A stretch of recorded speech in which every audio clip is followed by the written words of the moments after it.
Hi everyone, welcome back to Hedgehog Hollow. So I have been creating this really cool deck for the family.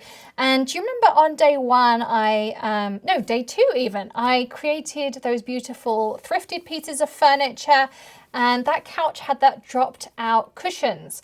So I need to create a new seat for it. Okay, so it wasn't an easy decision what to do. I thought, well, do I redo the strapping? What do I do? Okay, so I thought about it hard and I decided the easiest way to do it was to create a wood panel in the bottom and then add foam and recover it with fabric. So what I did was I went to Home Depot. Obviously I pre-measured first, went to Home Depot, grabbed some MDF panels and I had them do a rough cut. So I created them to pre-cut the rectangular piece that I needed.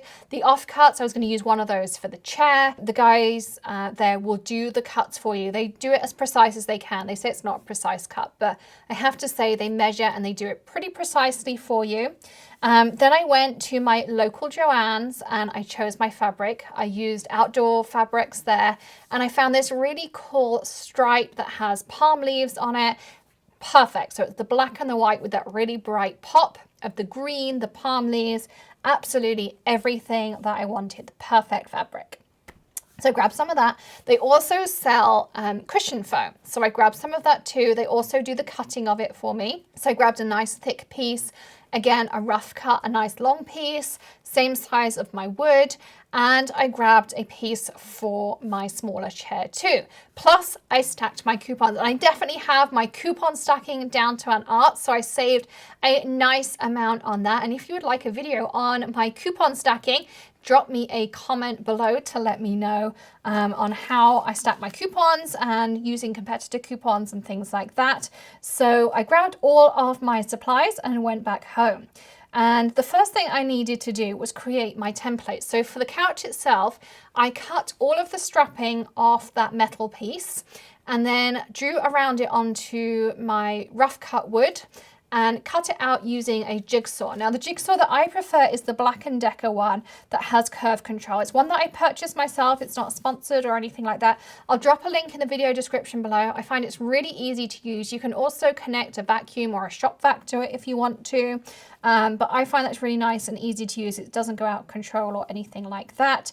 And then for the chair itself, I just use some paper. It's just a decorator's paper, and I just drew over the top of where those rivets were and created a pattern. Super simple. Again, drew around it on my wood, created my pattern, cut it out with my jigsaw. Again, drew around on my foam, cut it out with a bread knife. I found that was the easiest way to cut out my foam. So now I have my wood and foam stack. So you can see on there how I have my stacks on both. The next thing you need to do is cut your fabric. So you want to be very generous with your fabric cuts. So you can see there, I made sure I had plenty of excess fabric because you want it to go over the wood, over the foam, and you're going to need to staple underneath. So be really, really generous with your rough fabric cut. You want to have a good like 6 to 8 inches all the way around. Much rather have too much and have to cut it afterwards than not have enough. Now on the couch piece, I did the 2 long edges first. Then I do the 2 short edges, and you want to pull it fairly taut. You don't want any kind of loose pieces. Make sure there's no ripples underneath. You can see there how I'm kind of going around and making sure it's there. And then I do my curves. So I start in the middle of the curve and then go out to the long and short edges. And I'm making sure I've got nice pleats. I don't want any ripples as I go. Now, it's a long time since I had done any upholstery, but I'm just working there, working slowly. I mean, I know you can see it's a time lapse, but really I was working slowly as I went. Now on the chair itself, again, I worked on the straight sides and then I worked on my curves. Any excess afterwards, I just did some trims, lots of staples because it is going to get people sitting on it, so of course it's going to take a lot of weight. I really like the Stanley staple gun. Again, I'll add some links in the bottom. No sponsor here. Everything I use here, these are just my favorite tools. I used to do a lot of this stuff many years ago. I haven't done a lot for a long time, but I really do like doing these kinds of things. And our house that we bought is a little bit of a fixer-upper. We always joke it's the house that Jack built. It needs a little bit of work. So you'll be seeing more of these projects as we go along. But I love this fabric. It's super cute. And look how nice it looks. So you can see how it pops on the couch and the chair there. It's so cool. And in tomorrow's video, I'm going to be creating some pillows for the couch. But these pillows are so easy. The design I came up with, honestly, anyone can sew them. There's no zips, there's no buttons, there's no fastenings. They are super quick and easy. So you are all going to love them.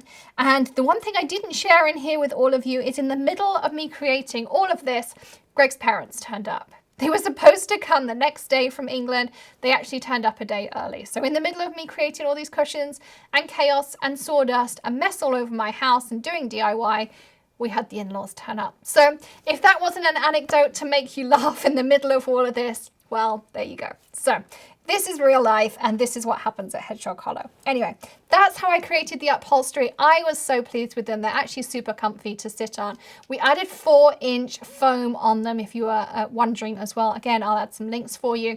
But I just wanted to show you how easy it was to create these things yourself. I hope you enjoyed today's video. As always, don't forget to hit that subscribe button, ring the bell, and hit the join button to be part of our community. We'd love to have you and chat with you and learn more about you as well. Plus, we'll send you a birthday card and you can save tons of money on all of your crafty shopping. And don't forget to give us a thumbs up if you're enjoying seeing behind the scenes of what we get up to as a family when we're not in the craft studio. And I'll see you again tomorrow to learn how to make the pillows to complement. I've also got some really other fun fabrics that I bought. And of course, you'll get to see how the rest of the deck came together as well. In the meantime, happy crafting and have a great day. I'll see you soon. Bye.